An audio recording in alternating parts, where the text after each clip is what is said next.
നമസ്കാരം, ബൈജു സദാനന്ദൻ മണ്ണകം ചാനലിലേക്ക് സ്വാഗതം. ഇന്ന് ഞാൻ നിങ്ങൾക്ക് പരിചയപ്പെടുത്താൻ പോകുന്നത് ഒരു വെറൈറ്റി കലാകാരിയാണ്. ആ കലാകാരിയെ നിങ്ങൾക്ക് ഞാൻ പരിചയപ്പെടുത്താം. വരൂ. ഹലോ ഹലോ, തെന്നലല്ലേ? തെന്നലാണ്. ഞാൻ ബൈജു സദാനന്ദനാണ്. ബൈജു? അതെ, മണ്ണകം ചാനലിൽ നിന്നാണ്. ഞാൻ കേട്ടിട്ടുണ്ട്, മണ്ണകം ചാനൽ കേട്ടിട്ടുണ്ട്. ഞാൻ തെന്നലിനെ വിളിച്ചതേ, തെന്നലിന്റെ ഒരു ഇന്റർവ്യൂ വേണമായിരുന്നു. ഇന്റർവ്യൂ? ഇന്റർവ്യൂ എന്ന് കേൾക്കുമ്പോ എനിക്ക് സന്തോഷം. എന്താ അപ്പൊ എന്നാ ഞാൻ വരേണ്ടത്? എന്നാ ബൈജു ഫ്രീ ആവണേ? ഞാനൊരു ഡേറ്റ് പറയാം. നവംബർ 1. ഓക്കെ അല്ലേ? ഓക്കെയാണ്. അപ്പോ സമയം പക്ഷെ ഒന്ന് പറയൂ. രാവിലെ ഒരു 11 മണിക്ക്. 11? Okay, done.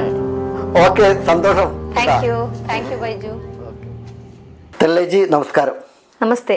മണ്ണകം ചാനലിലേക്ക് സ്വാഗതം. Thank you. നരജന്മം പാകിയ മണ്ണകം, മണ്ണകം വിത്തുമുളച്ച മണ്ണകം, മണ്ണകം നരജന്മം പാകിയ മണ്ണകം, മണ്ണകം. എൻ്റെ തെല്ലേച്ചിയോട് ചോദിക്കാനുള്ളൊരു ചോദ്യം, തെല്ലേച്ചി ഗായികയായിട്ടാണ് കലാരംഗത്തേക്ക് വന്നത്. അതെ. അപ്പോൾ വന്നതിന് ശേഷം ആണ് റേഡിയോ ജോക്കിയായിട്ട് മാറുന്നതും. അപ്പോൾ റേഡിയോ ജോക്കിയായിട്ട് മാറുമ്പോൾ ഈ കലാകാരി എന്ന നിലക്ക് എൻ്റെ അപ്പുറത്തേക്ക് റേഡിയോ ശ്രോതാക്കൾ തന്ന ഒരു അംഗീകാരമുണ്ട്. ആ അംഗീകാരത്തെ എങ്ങനെയാണ് നോക്കിക്കാണുന്നത്? അതിന് ഞാൻ ഒരു ഗായിക എന്നുള്ള നിലയ്ക്ക് തന്നെയുള്ള ഇത് ഞാൻ ആരംഭിച്ചിട്ട് അതിലേക്ക് വരാം. ഞാൻ 5ാം ക്ലാസ്സിൽ പഠിക്കുമ്പോൾ തന്നെ ഗായിക എന്നുള്ള നിലയിൽ ഞാൻ പാടാൻ തുടങ്ങി. ഈ പാട്ടെന്ന് പറയുന്നത് എനിക്ക് എൻ്റെ അച്ഛനിൽ നിന്ന് കിട്ടിയ കഴിവാണ്.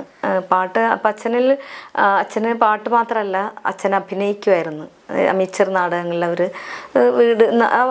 ഒരു ഗ്രാമത്തിൽ, ബോൾഗാട്ടി ഗ്രാമത്തിലുള്ള ആൾക്കാർ, അവരുടെ ഫ്രണ്ട്സ് എല്ലാം കൂടി ചേർന്ന് ഒരു ചെറിയ നാടക ട്രൂപ്പൊക്കെ ഉണ്ടാക്കി ഇടയ്ക്കിടയ്ക്ക് അവർ കളിക്കും. പക്ഷേ ചെറിയ നാടക ട്രൂപ്പാണെങ്കിലും അതിൽ വലിയ വലിയ ആൾക്കാരാണ് വന്നിരുന്നത്. തിലകൻ, സിനിമയിൽ അഭിനയിച്ചിരുന്ന സുജാത, റാണിചന്ദ്ര, ഇവരൊക്കെ എൻ്റെ വീട്ടിൽ വരുമായിരുന്നു നാടകം ചെയ്യാനായിട്ട്. അത് എനിക്കൊരു അമ്മാവനുണ്ട്, അയാളും നാടകം ചെയ്യുന്ന ആളായിരുന്നു. അവരെല്ലാം, അപ്പോൾ അയാൾ കൊച്ചിക്കാരനാണ്. എൻ്റെ അമ്മ വീട് പ്രോപ്പർ കൊച്ചിയാണ്. അപ്പോൾ ആ ഇതിൽ അമ്മാവൻ കൊച്ചിയാണല്ലോ. അപ്പോൾ കൊച്ചിയിലുള്ള റാണിചന്ദ്ര, സുജാതനെയൊക്കെ കളക്ട് ചെയ്തിട്ട് അമ്മാവൻ നന്നായിട്ട് അഭിനയിക്കുമായിരുന്നു. അപ്പോൾ അതും എല്ലാവരും എൻ്റെ വീട്ടിൽ വരുമായിരുന്നു. അതുപോലെ തന്നെ സൽമ ജോർജ് സംവിധായകൻ ജോർജിൻ്റെ അമ്മാവൻ്റെ പേരെന്താണ്? വേലായുധൻ. എൻ്റെ അച്ഛൻ്റെ പേര് കൃഷ്ണൻ. അപ്പോൾ ഇവർ നാടകം ചെയ്യുമ്പോൾ ഞാനന്ന് കുട്ടിയാണ്, തീരെ ചെറുതാണ്. എൻ്റെ ചേച്ചി അച്ഛൻ്റെ നാടകത്തിൽ ബാലതാരമായിട്ടൊക്കെ അഭിനയിച്ചിട്ടുണ്ട്. ഞാനപ്പോൾ അതിൽ ചേരാൻ പറ്റിയൊരു പ്രായമേ ആയിരുന്നില്ല. പക്ഷെ ഞാനിതൊക്കെ കാണുക എനിക്കിഷ്ടമൊക്കെ ആയിരുന്നു. എനിക്കിപ്പോഴും ഓർമ്മയുണ്ട് ചില നാടകത്തിൽ ചില സീനൊക്കെ. അപ്പോൾ അവർ നാടകം കളിച്ച് പല സ്റ്റേജിലും, അമ്പലമുറ്റത്ത്, പള്ളിമുറ്റത്ത് ഒക്കെ നാടകം ചെയ്യുമായിരുന്നു. അപ്പോൾ അങ്ങനെ അച്ഛനിൽ നിന്നൊരു കിട്ടിയ കഴിവാണ് എനിക്ക് അഭിനയിക്കാനും പാട്ട് പാടാനും. പക്ഷെ ഞാൻ പാട്ടാണ് കൂടുതലായിട്ട് എടുത്തത്. ബിക്കോസ് എൻ്റെ ശബ്ദം വളരെ സ്വീറ്റായിരുന്നു. പിന്നെ ഞാൻ പാട്ട് നന്നായിട്ട് പാടുമായിരുന്നു, നല്ല ഓപ്പൺ വോയിസിൽ പാടുമായിരുന്നു. അന്നൊക്കെ ഈ ഒരുപാട് നല്ല ഇത്രയും സൊഫിസ്റ്റിക്കേറ്റഡ് ആയിട്ടുള്ള മൈക്കൊന്നും ഇല്ലല്ലോ. പക്ഷേ എൻ്റെ ശബ്ദം ഭയങ്കര ഷ്രില്ലായിരുന്നു, ഭയങ്കര ശബ്ദത്തിൽ. അത് പ്രത്യേകിച്ച് എടുത്ത് പറയാനായിട്ട് ഞാൻ വീട്ടിലിരുന്നൊക്കെ പാടുമ്പോൾ എൻ്റെ വീടിൻ്റെ കുറച്ചൊരു 100 മീറ്റർ മുൻപിലായിട്ട് റോഡാണ്. ആ റോട്ടിൽ കൂടി പോകുന്ന എൻ്റെ നാട്ടുകാരൊക്കെ, അയ്യോ ആ കൊച്ചിൻ്റെ പാട്ട് കേട്ട്, അവരിതെല്ലാം വൈകിയായിട്ട് എന്നെ അറിയിക്കുന്നത്. ഞാൻ പ്രായം ഒരു കോളേജിലൊക്കെ കഴിഞ്ഞൊക്കെയാണ് അവർ പറഞ്ഞത്, ഞങ്ങൾ തെന്നലിൻ്റെ പാട്ട് വഴി കൂടി പോകുമ്പോൾ ഇങ്ങനെ കേട്ട് നിൽക്കുമായിരുന്നു, ഞങ്ങൾ ജോലി കഴിഞ്ഞ് വരുമ്പോൾ കേട്ട് നിൽക്കുമായിരുന്നു. അപ്പോൾ അത്ര ഒച്ചത്തിൽ എൻ്റെ ശബ്ദം കേൾക്കുമായിരുന്നു എന്ന് അവർ പറയുന്നത്. അങ്ങനെ ഞാൻ ഒരു ഇതിൽ ഞാൻ പാടി വന്നു. ആദ്യമൊക്കെ പാടിയിരുന്നത് എൻ്റെ മൂത്ത ചേട്ടൻ ഒരു മുകുന്ദൻ, അവർക്കൊരു ക്ലബ്ബ് ഉണ്ടായിരുന്നു, ബീറ്റിൽസ് ഓഫ് ബോൾഗാട്ടി. പിന്നെ അതിനുശേഷം ആ ക്ലബിൻ്റെ പേര് മാറ്റി മ്യൂസിക്കൽ വേവ്സ്. അതിലേക്ക് എന്നെ പാടാൻ ചേട്ടൻ കൊണ്ടുപോയി. അപ്പോൾ ചേട്ടൻ ആദ്യം പഠിപ്പിച്ചു തന്ന പാട്ട് വിധി എന്ന ചിത്രത്തിലെ അമൃതം പകർന്ന രാത്രി എന്നുള്ള പാട്ടായിരുന്നു. അപ്പോൾ അത് ഞാൻ എൻ്റെ ചേച്ചിയും ചേട്ടനെയും എന്നെയും ഇരുത്തി എന്നെ പഠിപ്പിച്ചത്. പക്ഷേ ഞാനാണ് മിടുക്കിയായിട്ട് പാടിയത്. അപ്പം അങ്ങനെ അവരുടെ ക്ലബ്ബിൽ എന്നെ പാടാൻ കൊണ്ടുപോയി. അങ്ങനെ ഞാൻ കുറേ പാട്ടുകളൊക്കെ പഠിച്ചു. ഞാൻ ഗാനമേളയ്ക്ക് പാടാൻ തുടങ്ങി. അങ്ങനെ ഒരു ഫ്രീലാൻസ് ഗായികയായിട്ട് എല്ലായിടത്തും ഇങ്ങനെ പാടാൻ തുടങ്ങി. അപ്പോഴേക്കും ഒരുപാട് അന്നൊന്നും ഇത്രയും ഗായികമാരും അത്രയൊന്നും ഇല്ലല്ലോ. അപ്പം എന്നിങ്ങനെ പൊക്കിക്കൊണ്ട് നടക്കുമായിരുന്നു. ഞാൻ 5ാം ക്ലാസ്സിൽ പഠിക്കുമ്പോൾ ആദ്യത്തെ ഗാനമേള ചെയ്തു. അതൊരു വെഡിങ് സെറിമണിക്കാണ് പാടിയത്. വടുതലയിൽ ഞാനിപ്പോഴും ഓർക്കണ്ട. എന്നെ ഉറക്കം തൂങ്ങിയിട്ട് ഞാൻ എന്നെ തോളത്തിട്ടുണ്ടൊക്കെയാണ് അവരെടുത്തുകൊണ്ട് വന്നത്. അത്ര ചെറിയ കുട്ടി ആയിരുന്നില്ലേ. പക്ഷേ ഞാൻ പാട്ട് നന്നായിട്ട് പാടുമെങ്കിലും എനിക്കൊരു നല്ല ഗോഡ് ഫാദറോ അങ്ങനെയൊന്നും ഉണ്ടായിരുന്നില്ല. അതുകൊണ്ട് എനിക്കൊപ്പം പാടി വന്ന പലരിൽ നിന്നും ഞാൻ പിന്നെയും പിന്നിലേക്കാണ് പോയത്. എന്നെ ഉയർത്തിക്കൊണ്ടുവരാൻ ആരും ഉണ്ടായിരുന്നില്ലല്ലോ. പിന്നെ എൻ്റെ അച്ഛനൊരു സാധാരണ ഒരു ദരിദ്രനായൊരു ആളായിരുന്നു. പക്ഷേ അച്ഛൻ ദരിദ്രനാണെങ്കിൽ അച്ഛൻ ചിന്താപരമായിട്ടും ആശയപരമായിട്ടൊക്കെ ഔന്നത്യമാർന്ന ഒരാളായിരുന്നു. നല്ലൊരു സഖാവായിരുന്നു. അദ്ദേഹത്തിന് ഈ മാർക്സിസ്റ്റ് പാർട്ടിയായിട്ടുള്ള ബന്ധം കൊണ്ട് അവരുടെ സമ്മേളനങ്ങൾക്കും മീറ്റിങ്ങുകൾക്കൊക്കെ ഈ വിപ്ലവ ഗാനങ്ങളൊക്കെ പാടാനായിട്ട് ഞങ്ങളെ കൊണ്ടുപോകുമായിരുന്നു. കലാപരമായ കുടുംബത്തിൽ നിന്നാണ് തെന്നൽ വന്നേക്കുന്നത്. അപ്പോൾ അവിടെ നിന്ന് കിട്ടിയ ഊർജവും പ്രോത്സാഹനവുമാണ് ചേച്ചി ഉയർച്ചയ്ക്ക് കാരണമായത്, അല്ലെങ്കിൽ സ്വന്തമായിട്ട് നേടിയതാണോ? അയ്യോ, ഒരിക്കലും അല്ല ബൈജു. ഞാൻ ഒറ്റയ്ക്കായിട്ട് നേടിയതൊന്നുമില്ല. എൻ്റെ അച്ഛൻ, ഞാൻ പറഞ്ഞില്ലേ, 8 മക്കളുള്ള ഒരു കുടുംബത്തിലെ അംഗമായിരുന്നു. ഞാൻ 5ാമത്തെ കുട്ടിയായിരുന്നു. അച്ഛൻ എല്ലാവരെയും പഠിപ്പിക്കാനായിട്ട് വലിയ ഉത്സാഹമായിരുന്നു.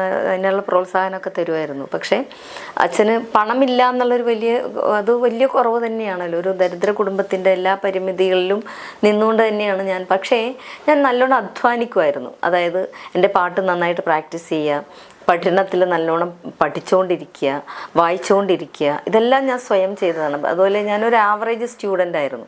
എനിക്കിപ്പോഴും ഓർമ്മയുണ്ട്, ഞാൻ BA എക്കണോമിക്സ് സെയിൻറ്റ് ജോസഫ്സിലാണ് ഞാൻ പഠിച്ചത്.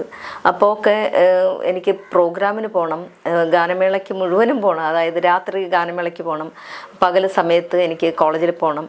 അപ്പോൾ ഇത് രണ്ടും കൂടി മാനേജ് ചെയ്യുന്ന ഒരു ദരിദ്ര വീട്ടിലെ ഒരു പെൺകുട്ടിയുടെ അവസ്ഥ അത് ഞാൻ നന്നായിട്ട് അനുഭവിച്ചൊരു സ്ത്രീയാണ്. അത് കാരണം ഉറക്കം വരും. രാവിലെ ക്ലാസ്സിൽ പോയിരിക്കുമ്പോഴേക്കും ഉറക്കം വന്നിട്ട് ആ ഒരു ഇത് എനിക്കുണ്ടായിരുന്നു.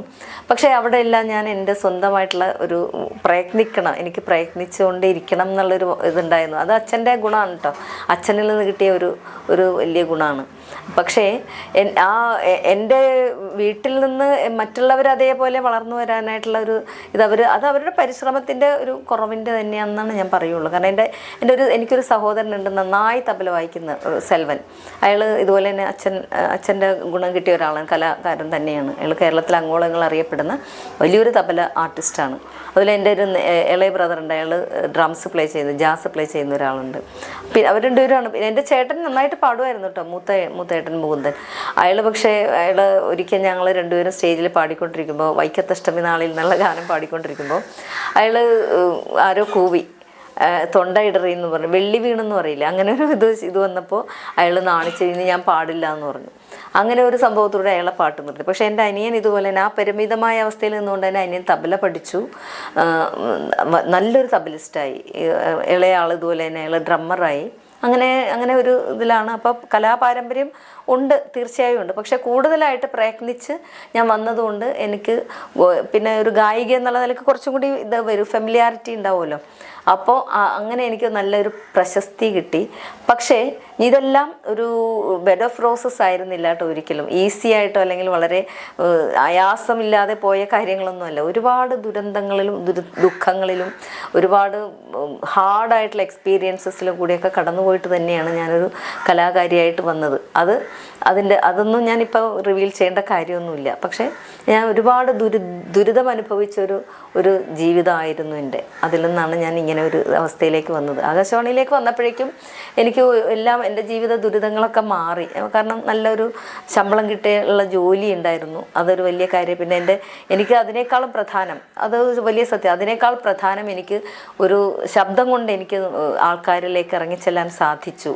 ഇപ്പോഴും പലർക്കും അറിയില്ല ഞാനൊരു ഗായികയാണ്, പക്ഷേ basically I'm a singer. ആണ്ടവർ നോക്കി നിന്നപ്പോൾ അഴിഞ്ഞതോ പാഞ്ചാലി തൻ ഉടുവസ്ത്രം, പാണ്ഡവർ നോക്കി നിന്നപ്പോൾ അഴിഞ്ഞതോ പാഞ്ചാലി തൻ ഉടുവസ്ത്രം ചൂതിൽ പരാജയപ്പെട്ട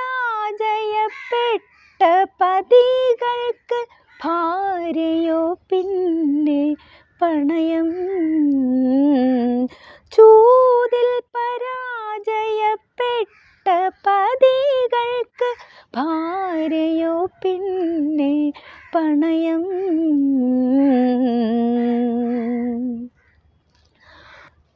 സൂര്യനെ പ്രാർത്ഥിച്ച് കുന്തി തൻ രാഗമൊരഗ്നിപ്രവാഹമായി. സൂതൻ്റെ പുത്രനായി കർണൻ വളർന്നതും തീരാത്ത ദുഃഖമായി. സൂര്യനെ പ്രാർത്ഥിച്ച് കുന്തി തൻ രാഗമൊരഗ്നിപ്രവാഹമായി.